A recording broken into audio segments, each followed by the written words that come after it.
मेरा मन बहुत व्याकुल है, बहुत व्यथित है। मैंने अपने जीवन में कभी इतनी नृशंस हत्या होते नहीं देखी। 70 वर्ष के और 40 वर्ष के जूना अखाड़ा के 2 संतों की जिस तरह भीड़ ने हत्या की है और जिस तरह पुलिस मूक दर्शक बनकर खड़ी हुई है, इसने हमारे संपूर्ण अस्तित्व को हिलाकर रख दिया। भारत की धरती संतों की धरती है। इस देश में जो षड्यंत्र चल रहे हैं आदिवासी वनवासियों के बीच में, सनातन धर्म के खिलाफ जो उनके अंदर जहर इंजेक्ट किया जा रहा है, ये भारत भगवा है, भगवा। यहां लाल सलाम चल नहीं सकता। जिस तरह आज मां भारती का हृदय द्रवित हुआ है, हर सज्जन शक्ति व्याकुल हुई है, ये ऐसी विचित्र घटना है जिसने हमारे संपूर्ण अस्तित्व को हिला के रख दिया है। भीड़ इतनी नृशंस नरभक्षी होकर उन असहाय संतों की हत्या करेगी और चुपचाप पुलिस देखेगी, ये कभी सोचा नहीं था। मैं मानती हूं कि कोरोना के इस संकट काल में पूरे पुलिसकर्मी, पूरी हमारे देश के स्वास्थ्य कर्मी शिद्दत के साथ, बहुत ही निष्ठा के साथ सेवा में लगे हैं। पूरे देश में उनके लिए सलाम हो रहा है। लेकिन पालघर में जो हुआ, वहां खाकी ने शर्मिंदा किया है। अगर आपने एक भी रिवाल्वर निकाल के फायर कर दिए होते तो वो नरभक्षियों की भीड़ पर अंकुश कर लिया होता, लेकिन ये नहीं हो पाया। नहीं हो सकता ये देश के अंदर, इसको बर्दाश्त नहीं किया जाएगा।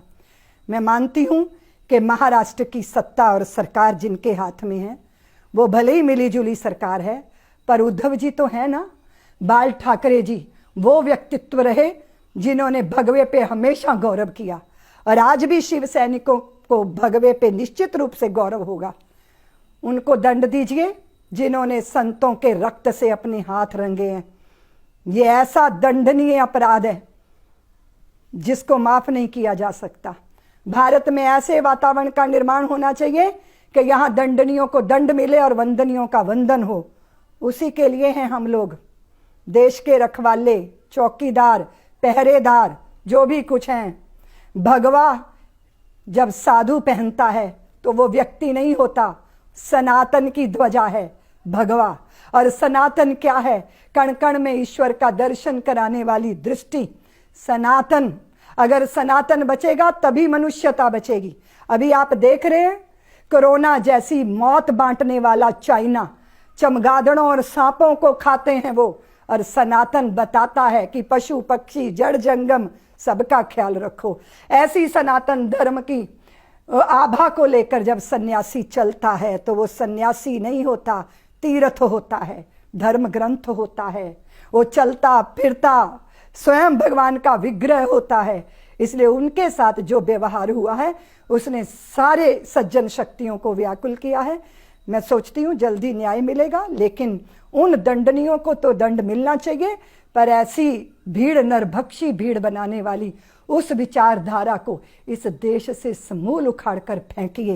ये धर्म की भूमि है, धर्म की ही रहेगी, धर्म ध्वजा वाहकों की ही रहेगी।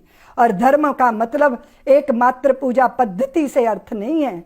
धर्म का अर्थ है मनुष्य होकर मनुष्य की तरह जीने का सलीका सीखना, और वो सनातनी सिखाता है और उसका प्रचार सन्यासी घर घर जाके करता है।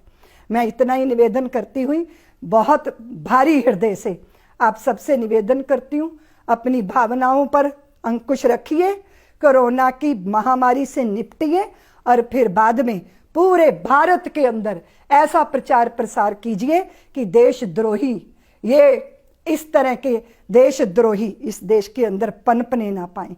ये पनपते हैं सनातन का विरोध करके, ये पनपते हैं भगवा को गाली देके, ये पनपते हैं भगवा को बदनाम करके।